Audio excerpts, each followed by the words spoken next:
Original Sin. This video is based on key insights from the book Original Sin by Jake Tapper. He totally fucked us. Jake Tapper opens with a stark assessment. President Biden believed he was unfairly treated after the 2024 election, convinced he would have won had he not been pushed aside as the Democratic nominee.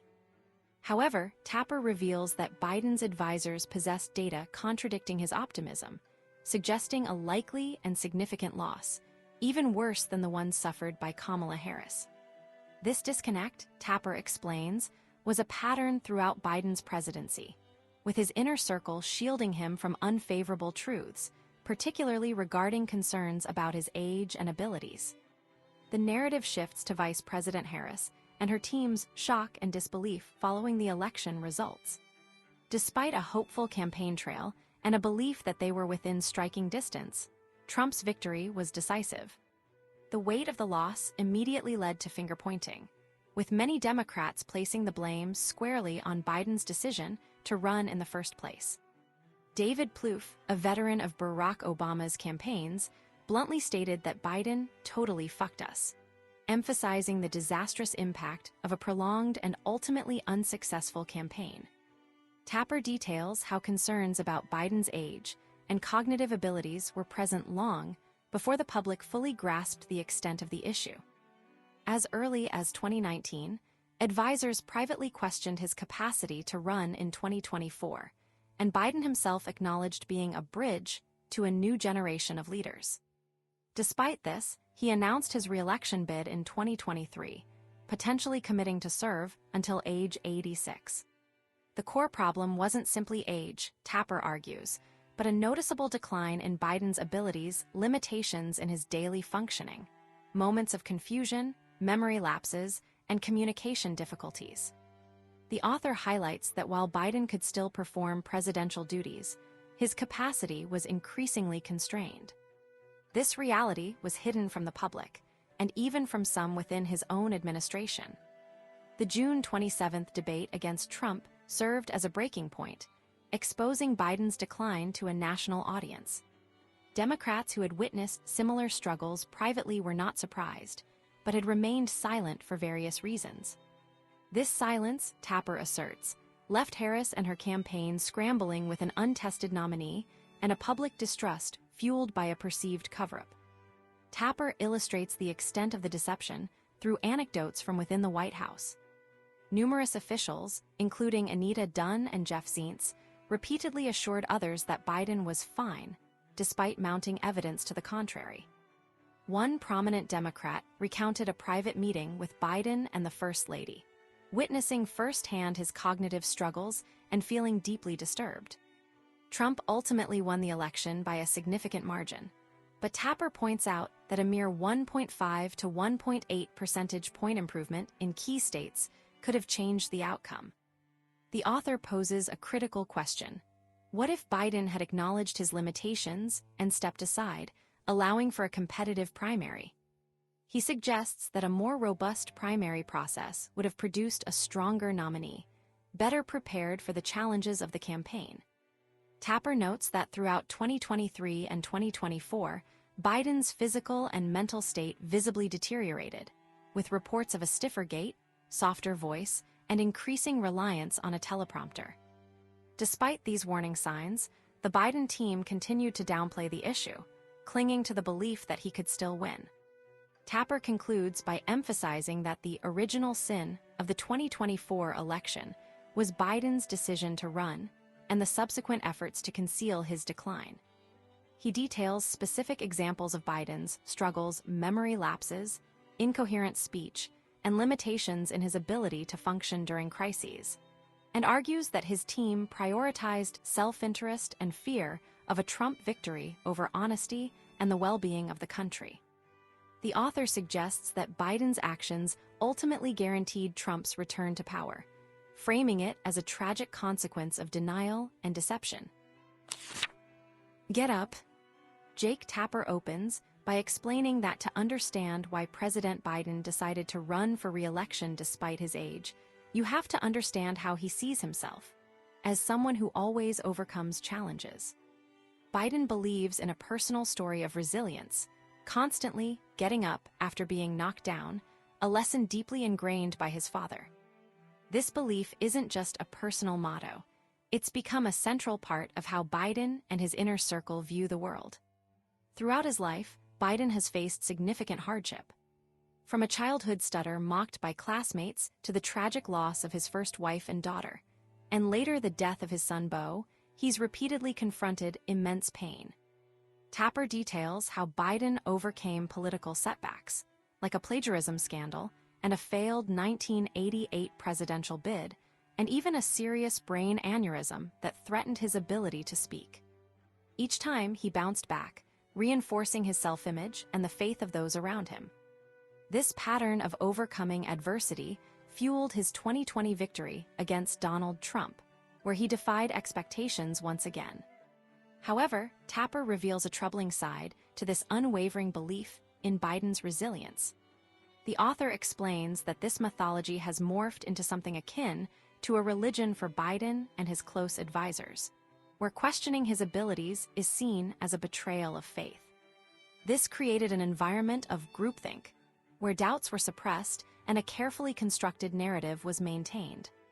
This narrative presented Biden as a warm, relatable figure, but Tapper suggests this image doesn't align with the reality known by those who interact with him closely. The author points out a family saying, "Never call a fat person fat," as an example of this tendency to avoid uncomfortable truths. This extended to ignoring signs of Biden's declining health and mental sharpness.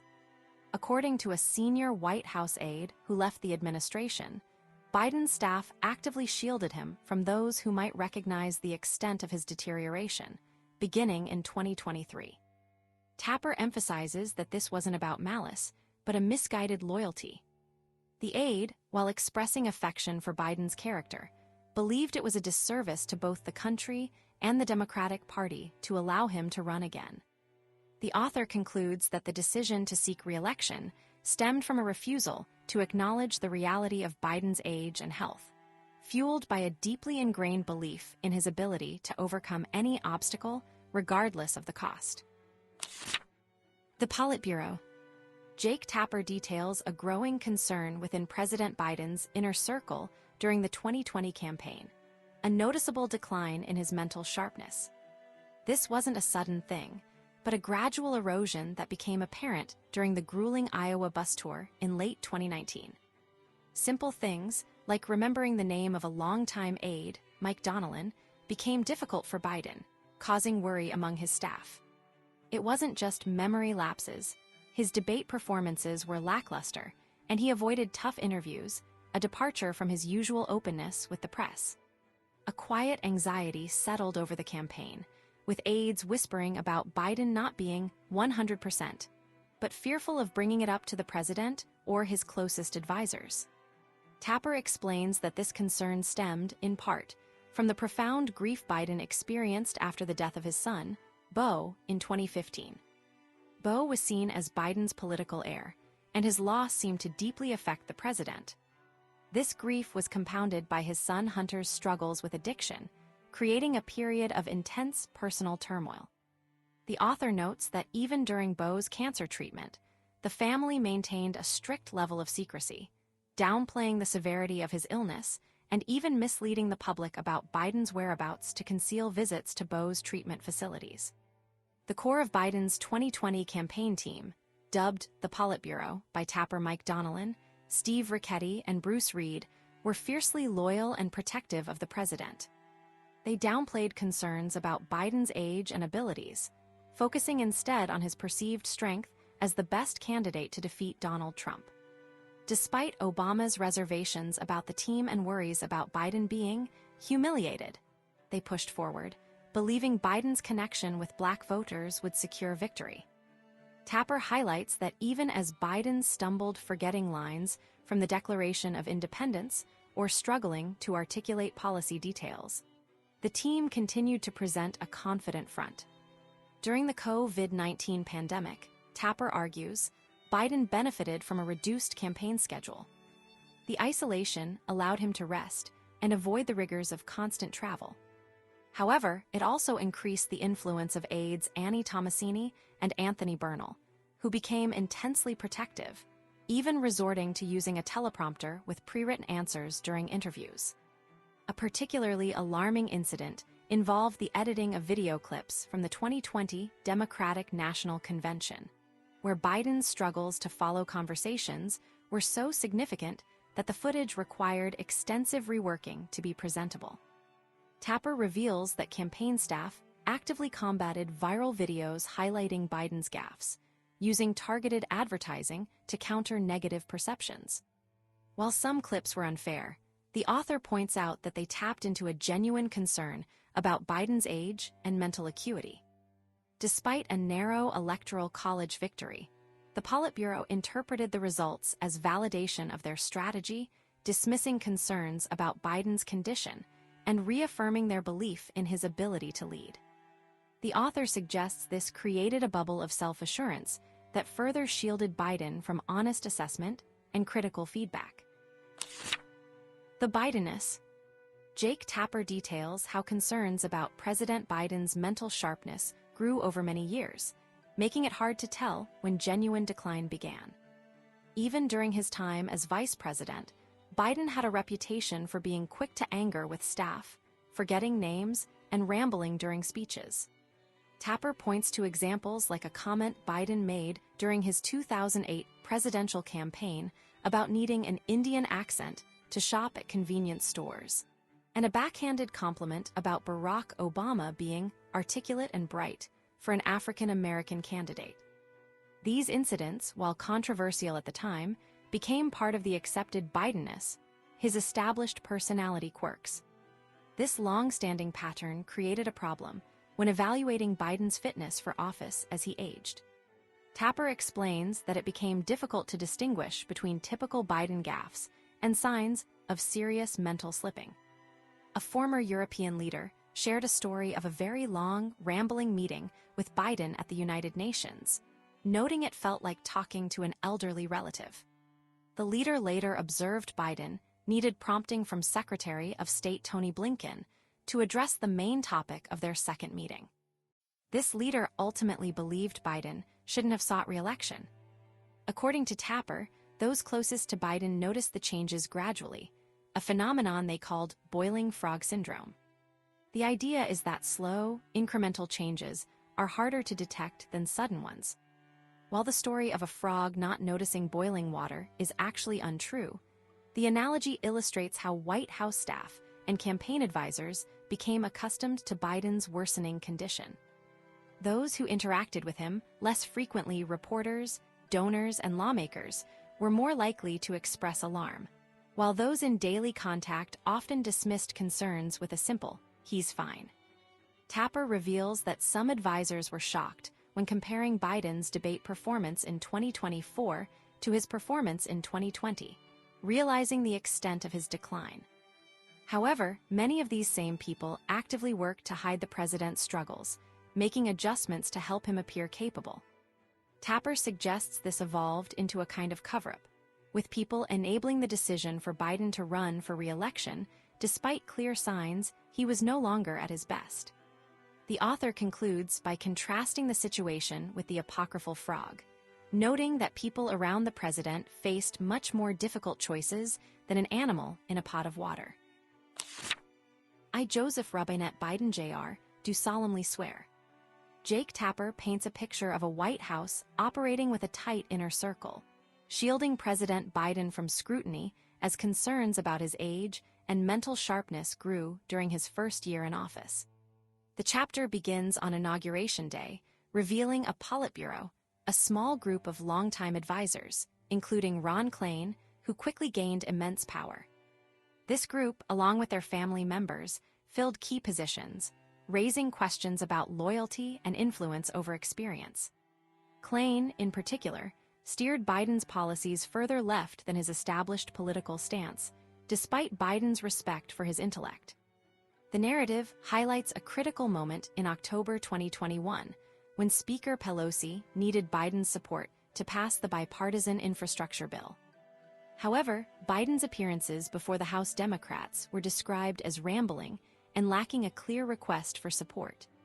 He failed to directly ask for a vote on the bill, leaving Democrats confused and progressives believing he sided with them. Pelosi, recognizing Klain's influence, suspected the president was following his chief of staff's strategy, which prioritized pleasing the progressive wing of the party. This episode foreshadowed a pattern of unclear communication and a reliance on Klain's direction. Tapper details how Biden's team downplayed concerns about his cognitive abilities, even as instances of confusion and missteps became more frequent. The White House physician, Dr. O'Connor, faced criticism for not administering a cognitive exam during Biden's first health check, despite it being standard practice for someone his age. O'Connor defended his decision, arguing his constant interaction with the president made a formal test unnecessary, a justification that raised eyebrows among medical professionals. The author emphasizes the impact of Hunter Biden's struggles on the president. Hunter's addiction and controversial business dealings created a constant source of worry and distraction for Biden, and a rift between the Bidens and the Obamas. The publication of Hunter's memoir, Beautiful Things, revealed details that Biden hadn't previously known, and simultaneously triggered a renewed investigation by federal prosecutors. Tapper suggests a deliberate effort to control access to Biden, with resident staff reporting reduced duties and a heightened level of privacy orchestrated by Klain and other top aides. This created an environment where concerns about the president's well-being were less likely to surface. The author concludes by highlighting the contrast between Biden's public image and the reality of his declining stamina and occasional confusion, suggesting a carefully constructed facade maintained by a loyal, but potentially overprotective, inner circle. The most privileged nursing home in the country. Jake Tapper begins by illustrating a troubling pattern in Washington.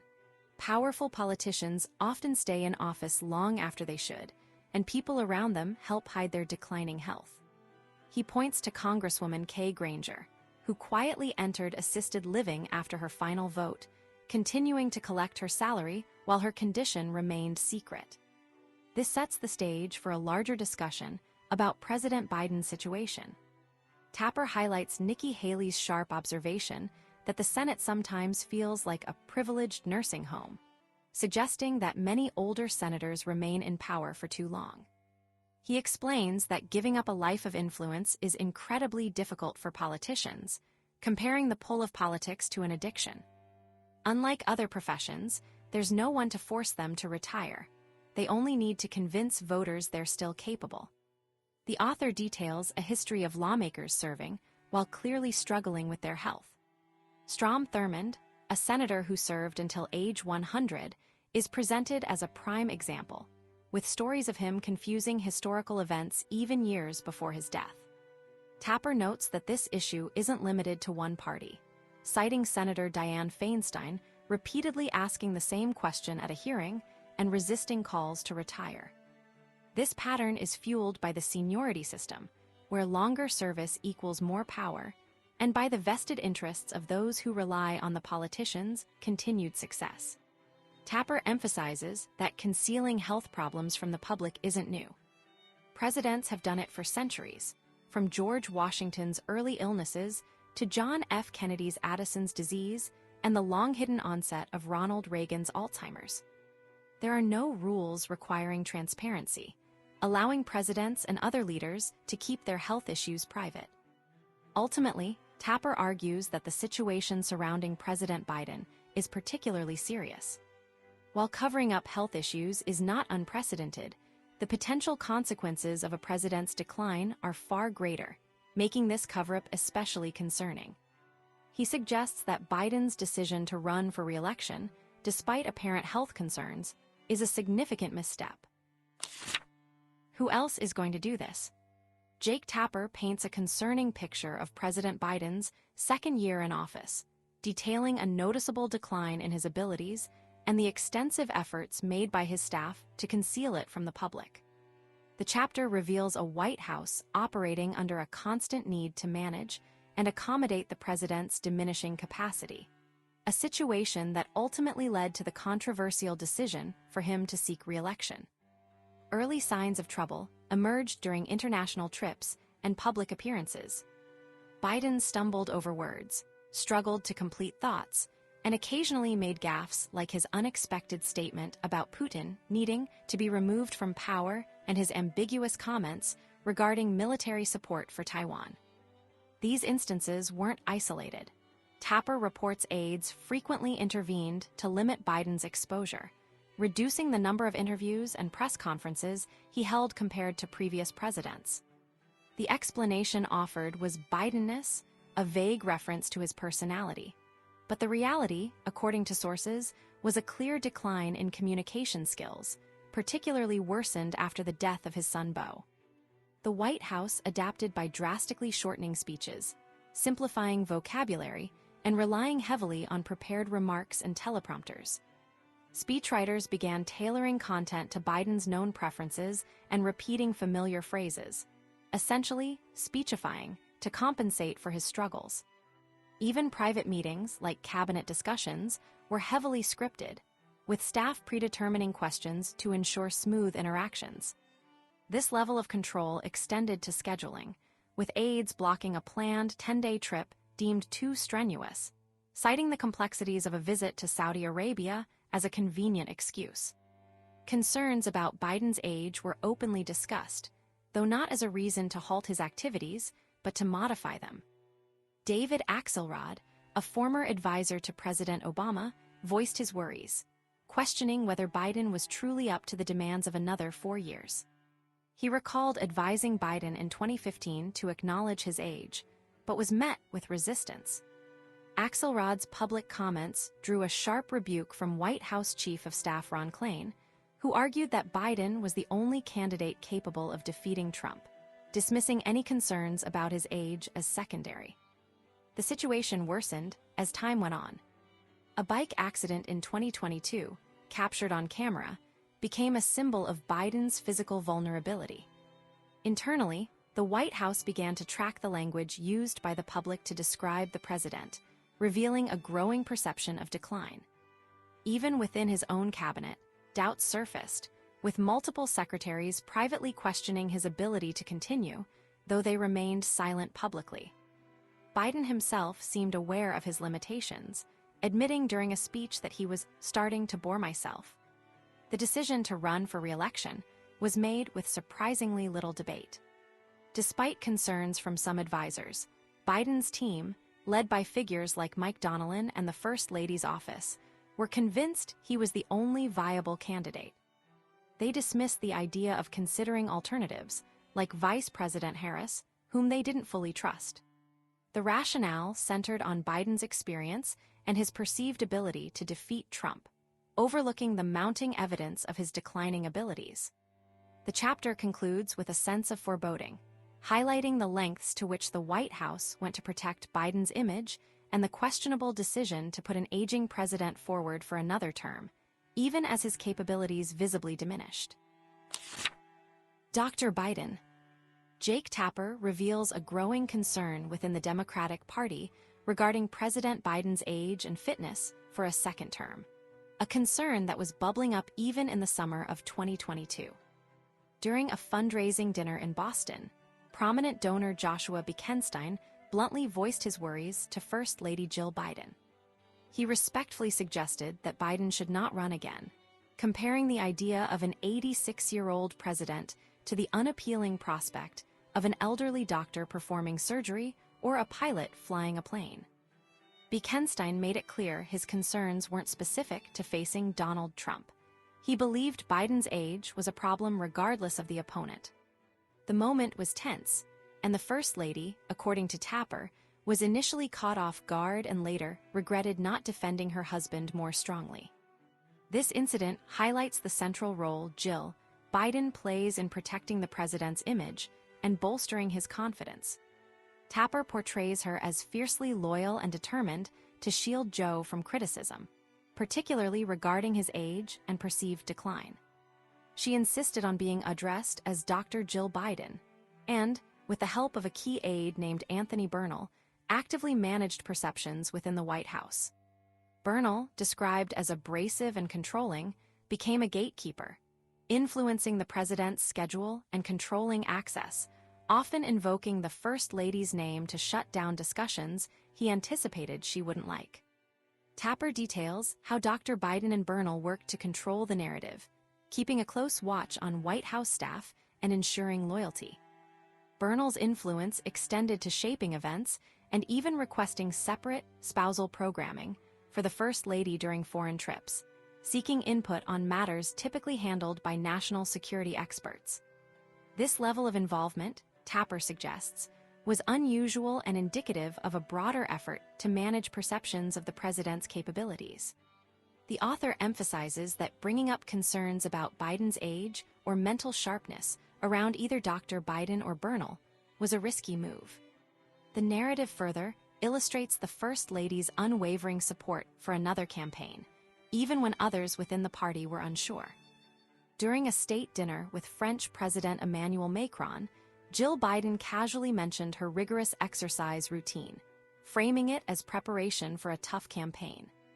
This surprised Macron's daughter, Alexandra, who believed the prevailing sentiment was that Biden would serve only one term.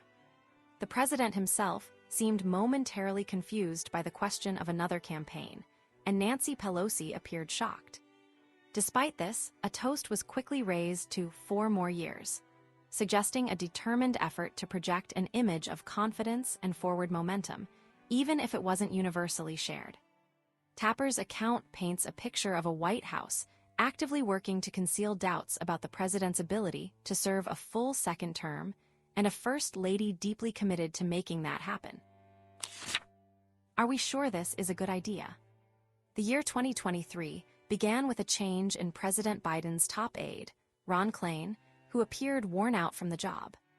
As Klain prepared to leave, he chose Jeff Zients as his replacement, believing Zients could keep things running smoothly and avoid problems. However, others within the White House quietly questioned whether Biden should even be running for re-election, worried about his ability to handle the demands of a campaign. These concerns were largely ignored by those closest to the president, like Mike Donilon and Anthony Bernal. Before the campaign truly began, President Biden underwent a medical exam in February 2023. Surprisingly, the exam did not include a check of his thinking skills, only a physical assessment. Despite this, Biden felt confident and eager to show his leadership, even making a dramatic and risky trip to Ukraine during wartime. While the trip showed his determination, some aides noticed his physical condition seemed to be worsening. As Biden considered running again, his team began to manage his public appearances carefully. They scheduled events during specific hours of the day when he seemed most alert and limited his travel. This careful planning was a sign that those around him were aware of his limitations. The White House strongly denied reports about this restricted schedule, even attacking the journalist who reported it. Throughout 2023, stories emerged of Biden struggling with basic tasks, like delivering speeches without mistakes or remembering details. Aides began heavily editing videos of the president, using techniques to hide his stumbles and pauses. They also provided him with detailed note cards, sometimes including very simple information, to help him stay on track. Donors who met with Biden privately noticed a decline in his energy and clarity, comparing him to their own aging relatives. Concerns about Biden's mental and physical state grew among some Democrats. Congressman Mike Quigley observed Biden during a trip to Ireland and noticed similarities to his own father's decline before his death.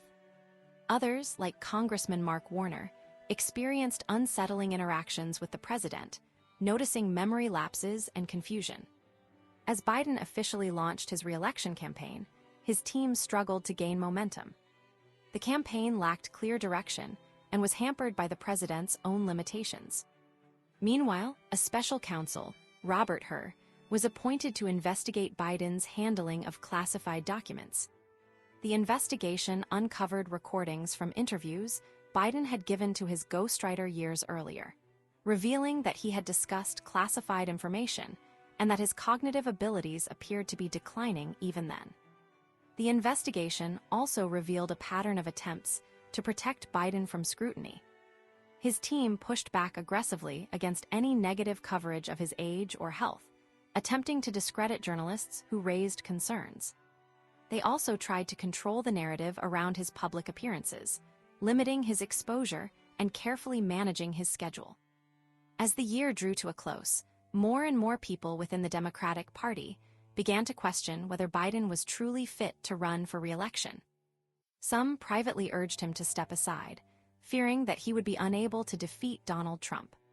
However, Biden and his closest advisors remained determined to press forward, despite the growing concerns about his condition. Tapper details how the situation created a sense of unease and resignation among many Democrats, who felt powerless to change the course of events.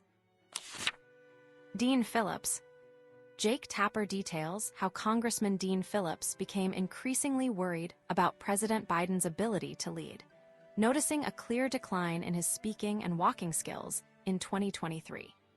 Phillips felt many within the Democratic Party were pretending not to see the problem, dismissing concerns with a yes, but response, acknowledging the decline but fearing what might happen if Donald Trump won instead.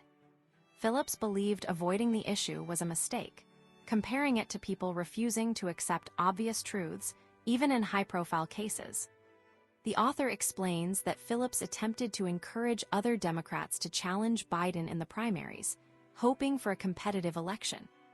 He reached out to popular governors like Gretchen Whitmer and J.B. Pritzker, but they wouldn't even take his calls. When Phillips publicly suggested Biden should consider stepping aside, the White House reacted strongly, with Jeff Zients, Biden's chief of staff, calling the idea insane and blocking Phillips from speaking directly to the president. Tapper writes that Phillips eventually decided to run himself, but faced immediate resistance from the Democratic establishment. He wanted a debate with Biden to show voters the president wasn't up to another term, but the party actively worked to prevent that from happening.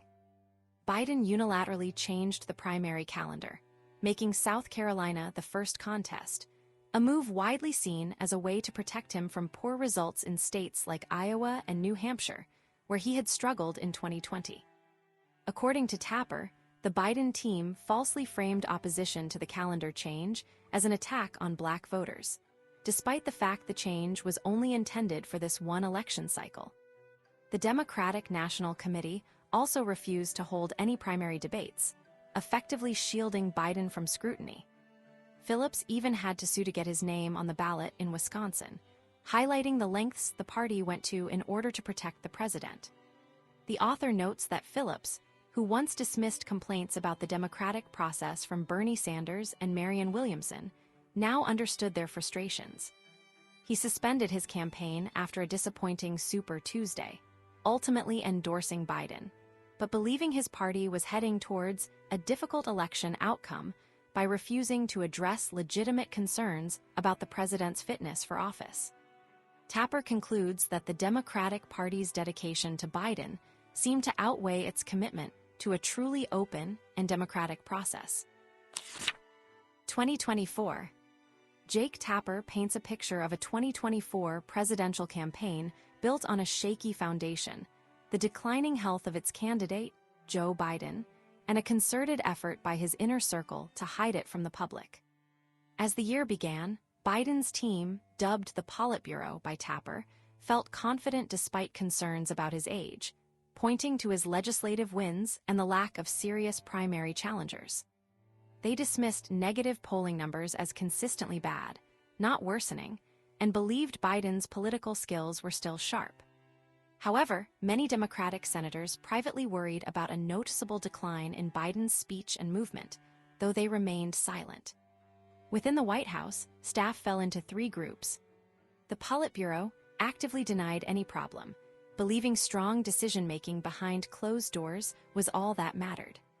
A second group acknowledged communication issues, but felt they were important to address. A third group was deeply concerned about Biden's health and felt the cover-up was a disservice to the country. This internal division set the stage for a year of denial and increasingly desperate attempts to manage the narrative. A particularly troubling incident occurred during a meeting with congressional leaders to discuss aid to Ukraine. Biden reportedly struggled to speak clearly, stumbled over words, and frequently deferred to his advisors, leading some attendees to describe the meeting as a disaster. The situation worsened as the year progressed. A meeting regarding reproductive health care access revealed further cognitive struggles, with Biden confusing cabinet members and losing his train of thought.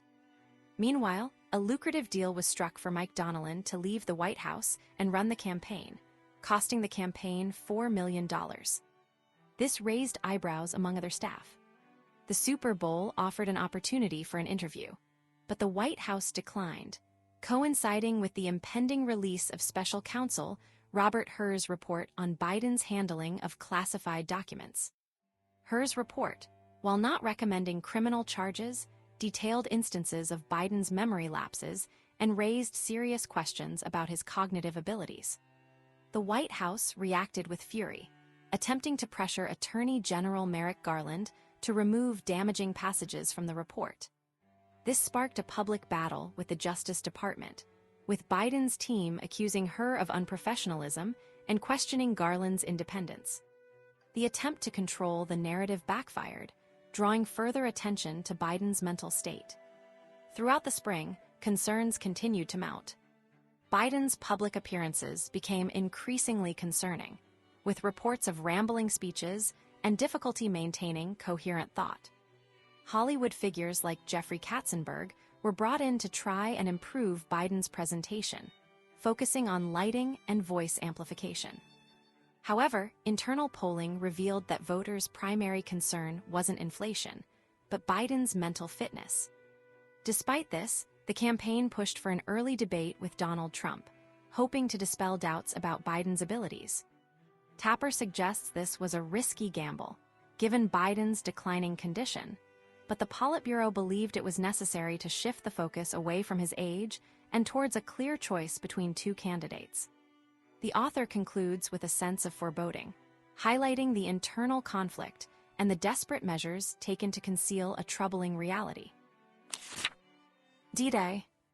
Jake Tapper details a concerted effort to downplay concerns about President Biden's mental and physical state, beginning with a Wall Street Journal investigation in June. The article, citing numerous sources, reported instances of Biden struggling during meetings, reading from notes for simple points, long pauses, and even appearing to lose focus. While most concerns came from Republicans, some Democrats also acknowledged a visible decline. The Biden administration didn't dispute the facts, but aggressively attacked the newspaper, falsely suggesting the story was a political hit orchestrated by Rupert Murdoch to benefit Donald Trump. Tapper reveals the story's origins were more straightforward. Reporters proactively sought to investigate concerns raised by the Hur report. However, the White House response was intense. Deputy Press Secretary Andrew Bates became the public face of denial, relentlessly defending Biden's sharpness, even when colleagues lacked first-hand knowledge and feared contradicting him. Some within the White House believed Bates was being used to defend positions they knew weren't true. A separate reporter, hearing similar concerns from White House aides, was pressured by Steve Ricchetti to drop her story, facing a threat of aggressive on-the-record denials if she proceeded. This created a chilling effect, discouraging further reporting. The situation became strikingly apparent during the D-Day commemoration in Normandy. Tapper describes Biden appearing frailer than many of the World War II veterans present, even freezing mid-motion to avoid standing. Congressman Seth Moulton, a Marine veteran, felt embarrassed watching Biden alongside the energetic French President Macron. Biden required a vehicle to travel a short distance that elderly veterans walked, spoke quietly, and didn't recognize Moulton, despite a prior relationship. Macron was reportedly embarrassed for Biden as well. This wasn't a new pattern, according to Tapper. A European leader's aide recalled Biden needing guidance, simply to navigate a room at the United Nations in 2022. While Biden performed adequately with prepared remarks, longer, less structured conversations revealed difficulties with thought processes. Even White House staff preparing for a simple interview with ABC News were alarmed by Biden's diminished appearance and responses, noting his barely open eyes and overall frailty. The chapter concludes with Biden briefly addressing the possibility of pardoning his son, Hunter, revealing a personal worry amidst the larger narrative of decline. Tapper paints a picture of a presidency actively concealing a troubling reality, raising serious questions about Biden's capacity to lead and his decision to seek re-election. The verdict. Jake Tapper details a troubling period surrounding President Biden, focusing on a perceived decline in his mental and physical state and the difficult decision to seek re-election. The chapter centers on how stressful events, particularly those involving his son Hunter, seemed to worsen existing concerns about the president's well-being. Aides noticed a pattern: moments of intense stress, like when Hunter's plea deal fell apart and during the subsequent trial, appeared to accelerate a deterioration in Biden's condition. The Hunter-Biden trial was a major ordeal for the entire family, forcing them to publicly confront painful secrets. The prosecution called witnesses, including Hunter's ex-wife and Beau's widow, to testify against him. Even Hunter's own daughter was questioned, a moment that deeply upset the family. Biden himself considered testifying, an unprecedented move for a sitting president, but advisors worried it could appear as an attempt to gain sympathy from the jury. The First Lady even cut short a trip to France to be present for the trial, highlighting the family's commitment and the gravity of the situation. Biden reportedly felt responsible for the trial, believing it wouldn't have happened if he hadn't run for president. Those close to him felt he had enabled Hunter's struggles, struggling to say no to his son. The core of the trial involved Hunter's purchase of a gun in 2018 while struggling with drug addiction. He falsely stated he wasn't using drugs on the required form. The trial unearthed a decade of family drama, including Hunter's affair with his brother's widow and his struggles with addiction. A laptop containing compromising information became central evidence. The testimony of Hunter's daughter, Naomi, was particularly painful, as text messages revealed a strained relationship and concerns about her father's behavior. Despite a defense arguing Hunter didn't believe he was an addict at the time of purchase, the jury quickly convicted him on all charges. The conviction deeply affected Biden, and his team feared the emotional toll. As Tapper writes, it felt like a 500-pound weight dropped on the president. This coincided with preparations for a major fundraising event in California, spearheaded by George Clooney and Jeffrey Katzenberg. The event was intended to reassure donors and raise significant funds, but it instead revealed a stark reality. Clooney, a longtime acquaintance of Biden, was shocked by the president's diminished state. Biden struggled to recognize him, requiring an aide to prompt him. Other attendees described him as slow, confused, and needing assistance from Barack Obama. The incident with Clooney wasn't isolated. During an immigration event, Biden appeared to lose his train of thought, mumbling incoherently. These moments fueled concerns among Democrats, including Senator Michael Bennet, who questioned Biden's ability to effectively lead and articulate a coherent policy. Debate preparation was also problematic. Biden was often tired, unprepared, and struggled with his delivery. While some advisors remained optimistic, believing he would perform better under pressure, the overall picture painted by Tapper is one of a president in decline, facing a difficult re-election campaign and surrounded by aides grappling with the implications of his condition. The chapter suggests a growing sense of unease within the Democratic Party about Biden's fitness for office and a potential Plan B being quietly discussed among key leaders. The debate. The chapter opens with a sense of unease as President Biden is late to the CNN debate against Donald Trump, hinting at a campaign already struggling with control. Tapper details how both campaigns received walkthroughs of the studio, but Biden's team initially tried to skip it, believing the president didn't need to prepare by seeing the stage. This reluctance, as described by Tapper, signaled a deeper issue, a possible underestimation of the challenges Biden faced. Tapper immediately focuses on Biden's physical presentation during the debate. He notes the president's noticeably stiffer walk, a concern previously reported by Axios, leading to aides accompanying him to avoid images of him stumbling. Once on stage, Biden's voice was described as raspy and weak, a stark contrast to his more energetic self from 2020. This physical decline was immediately apparent, even to those who hadn't closely followed recent news. The debate itself quickly revealed more significant problems. Tapper highlights Biden's frequent stumbles over words and nonsensical statements, like the confusing remark about a safe country and a claim about no troops dying in combat. While Trump also made false claims, Tapper emphasizes that Biden's difficulties weren't about dishonesty, but about a clear struggle to articulate thoughts. The author points out that even Biden's own staff acknowledged the shocking difference between his current communication skills and those from 4 years prior. Tapper illustrates the growing alarm within the Biden campaign. During commercial breaks, advisors debated the severity of the situation, with some, like Klain, recognizing a potential disaster. Focus group data, reported by Becca Siegel, showed viewers already perceived Biden as old, and the debate wasn't changing that. Meanwhile, the Trump campaign, as relayed by Tapper, saw an opportunity, believing Biden wouldn't even last until the election. The chapter details specific instances where Biden lost his train of thought, struggling to discuss topics like Medicare negotiation and border security. Tapper notes that Biden's attempts to fact-check Trump were ineffective due to his own communication issues. A particularly jarring moment occurred when Biden, discussing rape, inexplicably mentioned sisters as potential perpetrators, a statement Tapper labels cringe-inducing. Tapper underscores the debate's impact on Biden's image. The split screen highlighted his paleness and vacant expressions, suggesting a disconnect from the event itself. The author stresses that in the visual world of television, these perceptions matter greatly. The closing argument further showcased Biden's struggles, with difficulty explaining a key achievement like lowering insulin costs.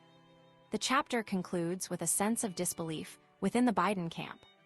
Tapper recounts how Biden, seemingly unaware of the extent of his poor performance, casually chatted with the moderators after the debate. Senior Democrats, according to Tapper, were left questioning who was actually running the country, signaling a profound crisis of confidence in Biden's ability to lead. Tapper's account paints a picture of a campaign facing a deeply troubling reality: a president visibly declining, and a disastrous decision to seek re-election despite those clear limitations. The world reacts. The immediate aftermath of the first presidential debate was shock, and according to Jake Tapper, a widespread sense of disaster among Democrats. Jen Psaki, formerly Biden's press secretary and now an MSNBC anchor, was speechless during a planned live stream, ultimately shutting it down because what she was witnessing was so troubling. Her concern wasn't just about the upcoming election, but about Biden's apparent health decline. A fundraising event, hosted by James Costos, in Los Angeles quickly turned grim. Prominent Democrats like Rob Reiner and Jane Fonda openly expressed their dismay, with Reiner even angrily confronting Doug Emhoff, blaming the administration for potentially losing the election and, more seriously, the future of American democracy. The feeling was that Biden's diminished capacity had been visible for months, and the debate simply confirmed their fears. Inside the halls of Congress, House Democratic leaders were equally alarmed. Hakeem Jeffries, who had previously defended Biden, found himself facing a room full of panicked colleagues. One representative bluntly stated he had lost his job after watching the debate. While Jeffries attempted to project calm, repeating his mantra about intentional decisions, the reality was sinking in. Biden's performance was unacceptable, and questions about his fitness for office were unavoidable. Kamala Harris and her team scrambled to manage the fallout, attempting to spin the debate as a slow start followed by a strong finish. However, CNN's Anderson Cooper pressed her on the stark contrast between the current Biden and the candidate she debated in 2019. Harris responded defensively, highlighting Biden's overall record, but privately expressed frustration with Cooper's line of questioning. Despite the widespread concern, Biden's inner circle, led by Mike Donilon, initially dismissed the criticism as overblown. They believed they could overcome the poor performance with a strong convention and advertising campaign. However, even major donors were losing faith, threatening to withhold funding if Biden didn't withdraw from the race. Interestingly, Robert Hur, the special counsel whose report had previously raised questions about Biden's memory, received texts of vindication from friends and former colleagues. Hur himself felt sadness, witnessing the public display of what he had already observed. Within the White House and campaign headquarters, reactions ranged from denial to panic. Staff questioned Biden's well-being, and a sense of disillusionment grew as they realized the campaign had downplayed the president's struggles. A planned celebratory event after the debate felt forced, with Jill Biden offering overly enthusiastic praise. Media reaction was overwhelmingly negative. MSNBC hosts, despite their usual support for Biden, openly questioned his ability to continue the campaign. The campaign's initial spin, claiming Biden had won the debate on substance, was widely seen as misleading. Pollsters, though excluded from strategic discussions, confirmed the damage, noting that voters were deeply concerned. David Axelrod, a former Biden advisor, expressed his dismay and anger at the decision to allow Biden to run again, believing the campaign had failed him and the country. Bill Daley shared a similar sentiment, regretting that concerns about Biden's fitness hadn't been addressed earlier in the process. Tapper concludes that the debate exposed a truth many had been avoiding: the reality of Biden's decline and the questionable decision to seek a second term. The bad times. Jake Tapper details a period of intense worry and, ultimately, a reluctant acceptance within the Democratic Party regarding President Biden's fitness for a second term. Following a particularly damaging debate performance, White House staff initially pretended it hadn't happened, dismissing concerns as typical political attacks. However, behind closed doors, anxiety grew as longtime Biden supporters privately expressed alarm. The author reveals a sense of being misled by senior advisors who downplayed the severity of the situation and attempted to maintain a facade of normalcy. The period between the debate and Biden's eventual withdrawal became known as the bad times or the dark times. Biden himself attempted to address concerns about his age and performance, acknowledging he wasn't as sharp as he once was, but insisted he still knew how to do the job. This didn't quell the growing unease. Key figures like Ron Klain urged Biden to actively engage with the public, believing a series of interviews and appearances could restore confidence, but these suggestions were largely ignored. Instead, the administration retreated, prioritizing a family trip over addressing the political crisis. As doubts mounted, prominent Democrats began to quietly question Biden's ability to win. Congressman Lloyd Doggett publicly called for him to step aside, a move that signaled a crack in the party's united front. The author highlights a growing disconnect between Biden's belief in his own capabilities and the increasingly pessimistic assessment of many within his own party. Even Barack Obama weighed in, offering support but also acknowledging the gravity of the situation. The narrative details a series of internal conflicts, with figures like Klain clashing with Jeff Zients over strategy. Klain favored a more aggressive approach, engaging with progressive voices, while Zients appeared more cautious and focused on maintaining stability. The author portrays a White House increasingly paralyzed by indecision and a refusal to confront the reality of Biden's declining performance. Donors began to pull funding, and influential voices, like George Clooney, publicly urged Biden to reconsider his run. Despite the mounting evidence and widespread concern, Biden remained determined to continue his campaign. He dismissed the criticism and insisted he was still the best candidate to defeat Donald Trump. This stubbornness frustrated many within the party, who felt he was prioritizing his own ambition over the best interests of the country. The author emphasizes the sense of helplessness felt by many Democrats as they watched Biden cling to power despite clear signs that he was no longer up to the task. The situation reached a breaking point when Biden contracted COVID-19, further fueling concerns about his health.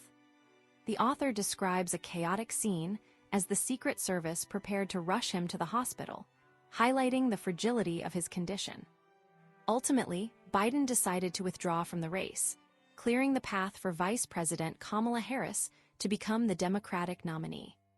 The author suggests that the decision was driven by a realization that Biden could not realistically win, and that continuing the campaign would only further damage the party's prospects. Tapper concludes by illustrating the swift and somewhat reluctant consolidation of support behind Harris, despite lingering doubts about her own electability. Joy.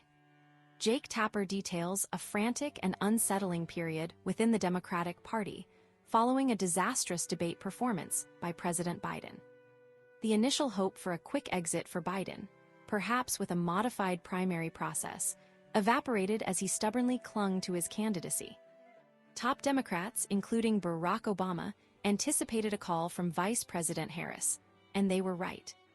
She needed David Plouffe, Obama's former campaign manager, to join her team despite his previous reluctance to work on campaigns, because building a new campaign from scratch in the limited time was impossible. Plouffe quickly discovered the depth of the problem. Internal data revealed Biden was heading toward a massive defeat, potentially losing not only key battleground states, but also traditionally Democratic strongholds. The situation was so dire that even a continued campaign would likely worsen his standing. Despite recognizing the uphill battle, Plouffe agreed to help, framing it as a 107-day effort to prevent a second Trump term. The transition to Harris's campaign was chaotic. Information previously controlled by Biden's team, including crucial polling data, was finally shared, revealing the extent of the damage. The campaign faced an unprecedented challenge, quickly introducing Harris to voters, defining her policies, and distancing herself from potential liabilities, all within a compressed timeframe. While some voters returned to support Harris after her announcement, she faced strong headwinds, including widespread anti-Biden sentiment and questions about her own preparedness. A central tension emerged. Harris's loyalty to Biden clashed with the need to differentiate herself. Strategists urged her to highlight policy differences, particularly on issues like the Israel-Hamas war and economic policy, but she hesitated, fearing accusations of disloyalty. She worried about appearing disloyal, especially as a woman and a black woman criticizing a white male president. This reluctance was evident in interviews where she consistently defended Biden's record, even when it was politically damaging. Tapper illustrates this with an example of Harris's appearance on The View, where she claimed she couldn't think of anything Biden would have done differently, a statement that immediately became fodder for Trump's campaign. The author notes that Harris struggled to acknowledge the reasons behind Biden's withdrawal from the race, consistently praising his mental fitness and capacity to serve, despite clear evidence to the contrary. The situation worsened with a series of public missteps by Biden.